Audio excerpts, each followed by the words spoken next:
English మాట్లాడడానికి భయపడుతున్నారా? అయితే మీకోసమే ఈ స్పోకెన్ ఇంగ్లీష్ క్లాసెస్. వెంటనే కాల్ చేసి జాయిన్ అవ్వండి. హాయ్ అండి, నేను మీకు చెప్పానా క్వశ్చన్ వర్డ్స్ అన్నీ చెప్తాను అని. అలాంటి క్వశ్చన్ వర్డ్స్లో ఒక క్వశ్చన్ వర్డ్ ఈరోజు మనం క్లియర్గా నేర్చుకున్నాం. ఆ క్వశ్చన్ వర్డ్ ఏంటంటే how soon. Okay, how soon అన్న ఒక క్వశ్చన్ వర్డ్ని మనం అది యూజ్ చేస్తూ క్వశ్చన్ ఎలా అడగాలి అని మనం నేర్చుకున్నాం. మీకు చెప్పాను రూల్ ఒకటి గుర్తుందా? క్వశ్చన్ అడగాలంటే ఏ ఫార్మాట్ ఉండాలి అని. క్వశ్చన్ వర్డ్ పక్కన హెల్పింగ్ వర్బ్ ఉండాలి అని చెప్పాను. గుర్తుందా అండి? మీరు చూడలేదు ఆ వీడియో? వెళ్ళి చూడండి. అయితే దాని తర్వాత ఇది చూడండి, మీకు బాగా అర్థమవుతుంది. హౌ సూన్ అన్నది ఒక క్వశ్చన్ వర్డ్, దీని తర్వాత ఒక హెల్పింగ్ వర్బ్ పెట్టి మనం క్వశ్చన్ అడుగుతాం. ఎందుకు హెల్పింగ్ వర్బ్ పెట్టాలి?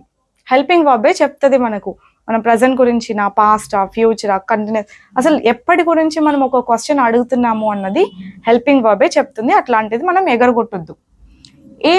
ఏవి హెల్పింగ్ వర్బ్స్ మనం వాడచ్చు అంటే డిడ్ వాడచ్చు, డూ, విల్, క్యాన్, షుడ్, ఇట్లాంటివన్నీ వాడచ్చు. అన్ని హెల్పింగ్ వర్బ్స్ అన్ని క్వశ్చన్ వర్డ్స్తోనూ వాడలేం. నేను మీకు ఇది కూడా చెప్పాను. ఇక్కడ మనం ఇవన్నీ వాడచ్చు. ఇవి వాడచ్చు అంటే ఇంకేవి వాడకూడదని కాదు, ఎక్కువ ఇవి వాడుతూ ఉంటాం. ఇప్పుడు హౌ సూన్ అంటే అర్థం ఏంటి? ఎంత తొందరగా. ఓకేనా? ఎంత తొందరగా, ఎంత త్వరగా నువ్వు వచ్చావు, ఆర్ ఎంత త్వరగా నువ్వు బయలుదేరుతావు, ఎంత త్వరగా నేను రావాలి, ఎంత త్వరగా నువ్వు నిద్రలేస్తావు. ఇలాంటి క్వశ్చన్స్ అన్నీ మనం ఇట్లనే అడగాలి. ఫస్ట్ ఒక్క వర్బ్ తీసుకొని ఈ హెల్పింగ్ వర్బ్స్ అన్నీ వాడేద్దాం. డిఫరెన్స్ ఎట్లా వస్తుంది చూద్దాం. ఆ తర్వాత వేరే వేరే వర్బ్స్ పెడదాం. ఓకేనా? ఏ వర్బ్ తీసుకుందాం? వేకప్ అన్న వర్బ్ తీసుకుందాం. ఓకే, నువ్వు ఎంత త్వరగా నిద్ర లేచావు అని అడుగుదాం. ఎంత త్వరగా నువ్వు నిద్ర లేచావు. ఎలాగా? How soon did you wake up. How soon did you wake up. ఇక్కడ ఎందుకు డిడ్ పెట్టామో తెలుసు కదా? ఎంత త్వరగా నిద్ర లేచావు అన్నది పాస్ట్ గురించి అడుగుతున్నాం కాబట్టి మనం డిడ్ పెట్టాం. ఇప్పుడు మామూలుగా నువ్వు ఎంత త్వరగా నిద్ర లేస్తావు అని అడగాలి. ఎంత త్వరగా నిద్ర లేస్తావు మామూలుగా జనరల్గా. అప్పుడు ఏం యూజ్ చేస్తాం? డూ కదా. How soon do you wake up every day.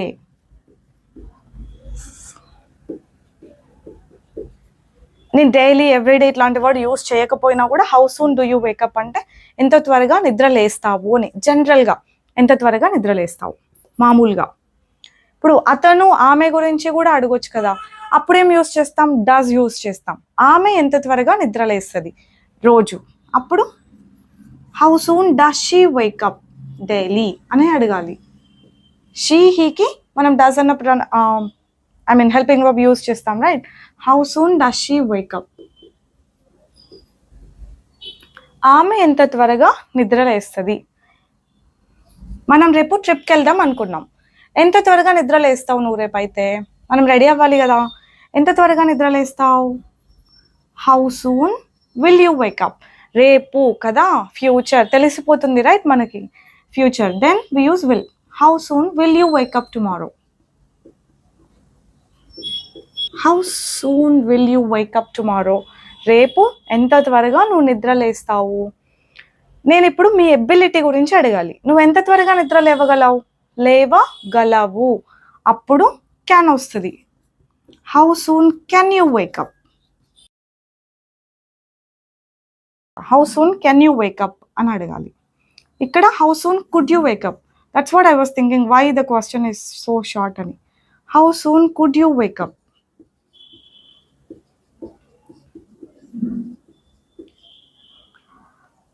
ఎంత త్వరగా నిద్ర లేవగలిగావు అని. కెన్కి కుడ్కి డిఫరెన్స్ ఏంటి? లేవగలిగావు. కుడ్ ఇక్కడ పాస్ట్ అనమాట. కుడ్ అంటేనే పాస్టే, ఏం కాదు. కుడ్ ప్రజెంట్ కూడా. మళ్ళీ ఇట్లా ఫిక్స్ అయిపోయి ఉంటాం, కెన్ అంటే ప్రజెంట్, కుడ్ అంటే పాస్ట్ అని. కుడ్ పాస్టే, but not all the time. కుడ్ని ప్రజెంట్లో కూడా యూస్ చేస్తాం, అది మళ్ళీ చెప్తాం మీకు. ఎంత త్వరగా నిద్ర లేవగలవు, ఎంత త్వరగా నిద్ర లేవగలిగావు. షుడ్ ఉంది అనుకోండి, నా గురించి అడిగినప్పుడు, లైక్ నేను ఎంత త్వరగా నిద్ర లేవాలి అని అడిగినప్పుడు నేను how soon should I wake up అని అడుగుతా. How soon should I wake up. అర్థం ఏంటి? మీనింగ్ ఏంటి? నేను ఎంత త్వరగా నిద్ర లేవాలి. నా గురించి నేను అడుగుతున్నా. మీ దగ్గర నుండి నేను సజెషన్ తీసుకుంటున్నాను, ఎంత త్వరగా నిద్ర లేవాలి నేను అని చెప్పి. ఇలా అన్నమాట. How soon should I wake up tomorrow. ఇది పాస్ట్, ఐ మీన్ ఫ్యూచరే, ఇప్పటి నుండి ఫ్యూచర్కి షుడ్. ఏం మార్చాను చెప్పండి ఇక్కడ, హెల్పింగ్ వర్బ్ తప్ప ఏమన్నా ఉందా? బేసిక్ ఇంగ్లీష్ అంతా హెల్పింగ్ వర్బ్స్ మార్చడంలోనే ఉంటుంది. ఇది బాగా వచ్చు, మీకు డిఫరెన్స్ బాగా తెలుసు. డిడ్ పెట్టినప్పటికీ, డూ పెట్టినప్పటికీ, విల్కి, క్యాన్కి, షుడ్కి డిఫరెన్స్ బాగా వచ్చేసింది అనుకోండి, ఇంకా వర్బ్స్ మార్చండి అంతే. ఇప్పుడు వేకప్ ప్లేస్లో స్టార్ట్ అన్నది పెడదాం. అంటే స్టార్ట్ అంటే బయలుదేరడం కదా. How soon did you start అంటే ఎంత త్వరగాను బయలుదేరావు. ఇక్కడ యూనే పెట్టక్కర్లేదు, ఇది కూడా మార్చుకోవచ్చు. నేను అతని గురించి అడగాలి, how soon did he start, అతను ఎంత త్వరగా బయలుదేరాడు. ఆమె గురించి అడగాలి, how soon did she start. ఇక్కడ ప్రొనౌన్స్ మార్చుకోవచ్చు. How soon do you wake up ప్లేస్లో how soon do you start to office. మామూలుగా రోజు గురించి అడుగుతున్నా, మీరు రోజు ఎంత త్వరగా బయలుదేరుతారు ఆఫీస్కి. How soon does she start to office, ఆమె ఎంత త్వరగా బయలుదేరుతుంది ఆఫీస్కి. How soon will you start tomorrow, రేపు మీరు ఎంత త్వరగా స్టార్ట్ అవుతారు. రేపు ఏదో వర్క్ ఉందన్నారు కదా, లేదంటే మీటింగ్ ఉందన్నారు కదా, how soon will you start tomorrow.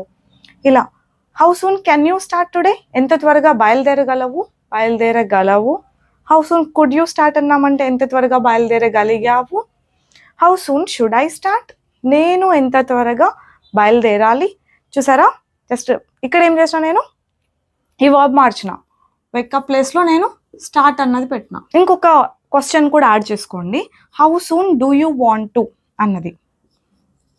How soon do you want to తర్వాత వర్బ్స్ మార్చండి. How soon do you want to join, మీరు ఎంత త్వరగా జాయిన్ అవుదాం అనుకుంటున్నారు అని. How soon do you want to start the business మీరు ఎంత త్వరగా స్టార్ట్ చేద్దాం అనుకుంటున్నారు. How soon do you want to buy, మీరు ఎంత త్వరగా కొందాం అనుకుంటున్నారు. How soon do you want it అంటే మీరు నన్ను అడిగారు అనుకోండి, అనిత కొంచెం డబ్బు కావాలి అని, how soon do you want it అని అడుగుతాను నేను. అంటే ఎంత త్వరగా మీకు కావాలి అది అని అర్థం. How soon do you need it అని కూడా అడగవచ్చు, ఎంత త్వరగా నీకు అది అవసరం. తర్వాత ఇచ్చేసి how soon will you return అని అడుగుదాం, అంటే నువ్వు ఎంత త్వరగా రిటర్న్ చేస్తావు. అలా హౌ సూన్ చాలా ఎక్కువ యూస్ చేస్తాం అనమాట స్పోకెన్లో. ఈ క్వశ్చన్ అర్థమైందా? ఇక్కడ మీరు వర్బ్ ఇది మార్చండి, how soon do you want to join, how soon do you want to eat, how soon do you want to learn, ఇట్లాంటివన్నీ పెట్టుకోండి ఇక్కడ ఈ వర్బ్ మార్చి సెన్స్ వచ్చేలాగా. ఓకేనా. తరువాత డూ యూ వాంట్ టు ప్లేస్లో how soon do they want to, ఒక వాళ్ళ గురించి కూడా అడగొచ్చు కదా మనం, అప్పుడు ఇక్కడ ప్రొనౌన్ మారుస్తారు అంతే. How soon do they want to join here, how soon do they want to start the business, how soon do they want the money, how soon do they want to learn. ఓకేనా, ఇలా do they want to. అతను గురించి అడగాలంటే how soon does he want to, how soon does she want to. He she వచ్చాయి అంటే ఇక్కడ pronounce, helping verb ఇక్కడ does పెట్టేసేయండి. How soon does he want to join, how soon does he want to start the business, how soon does he want to learn, how soon does he want the job, how soon does he want the money. ఓకేనా, ఇలాగా. My job is done here అండి, నా job అయిపోయింది. ఇప్పుడు మీరు చేయాల్సిన పని ఏంటంటే ఈ హెల్పింగ్ వర్బ్స్ మార్చుకుంటూ, ఇక్కడ వర్బ్స్ మార్చుకుంటూ, ఇదే క్వశ్చన్ వర్డే, హౌ సూన్ ఇదే క్వశ్చన్ వర్డే, జస్ట్ ఇట్లా హెల్పింగ్ వర్బ్స్ మార్చుకుంటూ, వర్బ్స్ మార్చుకుంటూ బాగా ప్రాక్టీస్ చేసేయండి. ఈరోజు మీకు ఎవరు కనిపించినా హౌ సూన్తో క్వశ్చన్ అడిగేసేయండి, అలవాటు అయిపోతుంది. ఓకేనా. I'll see you all next time with one more question word. Bye bye, Andy. Take care. Keep practicing. How soon?